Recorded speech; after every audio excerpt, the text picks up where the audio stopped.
Hello, today I'll be teaching you how to make this wire wrapped snake ring.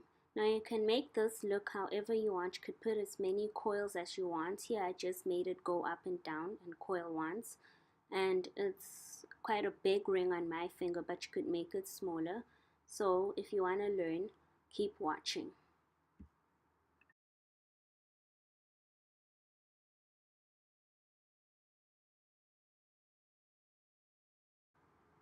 Now here I used 10 centimeters because as I said before, I didn't make it wrap or coil around a lot of times. I'm just gonna do one coil for the ring base and it goes up and down for the head.